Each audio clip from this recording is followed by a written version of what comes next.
विलास महाराज राजलावर बसलेले आहेत. विलास राजलाच्या खाली बस रे. ए राजलाच्या खाली बस थोडा. हा ती एक असे मोजून इकडे दाखवता.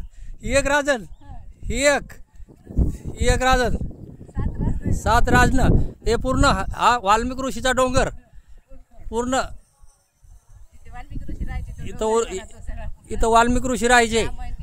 हा हे महाराष्ट्रावर जाऊ शकत नाही आता.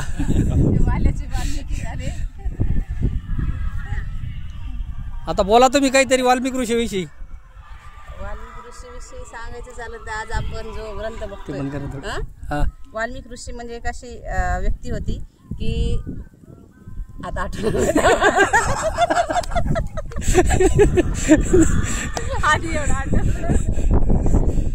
वाल्मिकी ऋषी एक गुंड म्हणजे राक्षसवृत्तीची व्यक्ती होते. त्यांनी हे आपण ज्या गावात आज थांबलेलो होतो गाव म्हणजे वाल्ले गाव.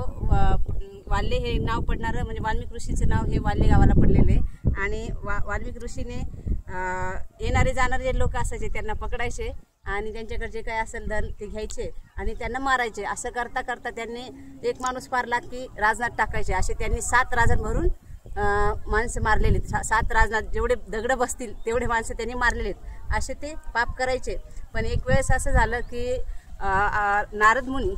नारद मुनी त्या रस्त्याने जात होते आणि जाता घेत आहे ना. नारद मुनी त्या रस्त्याने जात होते.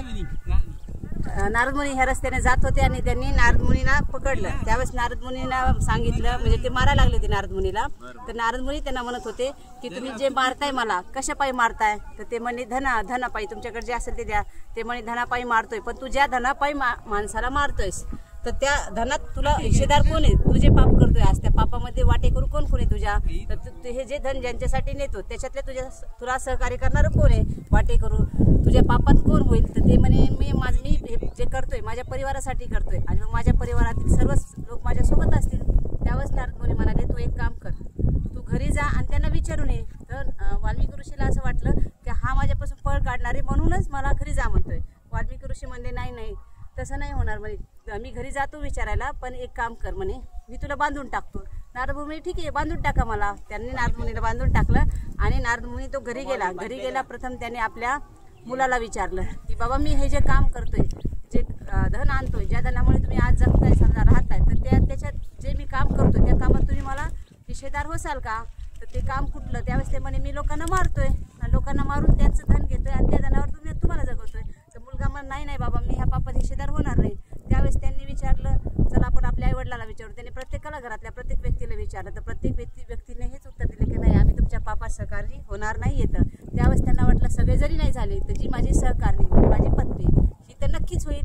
त्यावेळेस त्यांच्या पत्नीकडे गेले. पत्नीला विचारलं त्यांनी की बाई अगं मी हे जे काम करतोय आज ज्या कामातून मला हे धन मिळतंय तर ते काम म्हणजे मी लोकांना मारतो आणि त्याच्यातून त्या लोकांची हत्या करतो आणि त्याच्यातून मिळणाऱ्या धनातून तुम्हाला मी सगळ्यांना जगवतो. तर तू माझ्या ह्या कामामध्ये तू माझी जर सहकार्य आहेस तर माझ्या सोबत राहशील का.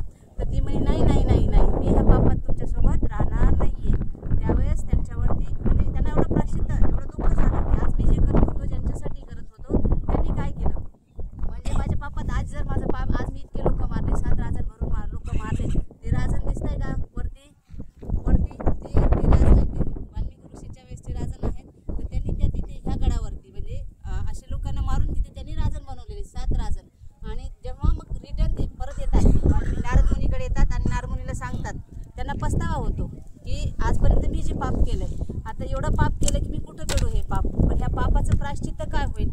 त्यावेळेस ते नारद ऋषीला सोडतात आणि म्हणतात साष्टांग दंडवत करतात नारद ऋषीला आणि म्हणतात गुरुवर्य मला आता याच्यातून बाहेर काढणारे तुम्हीच आहात. जर मी आज जे पाप केलं या पापाचं जर मला प्रायश्चित्त भेटत असेल तर तुम्ही मला सांगा. त्यावेळेस ते तू एक काम करू शकतोस तू रामनामाचा जप कर. तू राम राम राम म्हणत चल. तर ते म्हणे मी कधी देवाचं नावच घेतले नाही माझ्या तोंडात राम येणं शक्यच नाही. तर ते म्हणे एक काम कर राम तुला येत नाहीये पण आजपर्यंत तू काय केले लोकांना मारा केलेलं आहे ना. तर तू मरा रामाचा अर्थ तू मरा म्हणत चल. एक दिवस तू राम म्हणशील तू.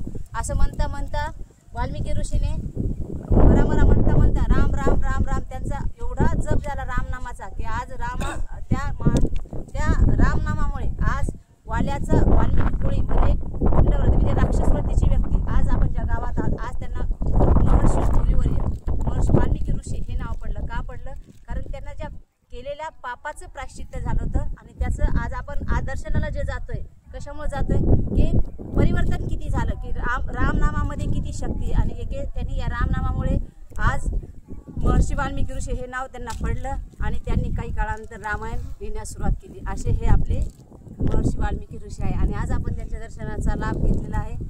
सर्वांना नमस्कार. जय श्रीराम.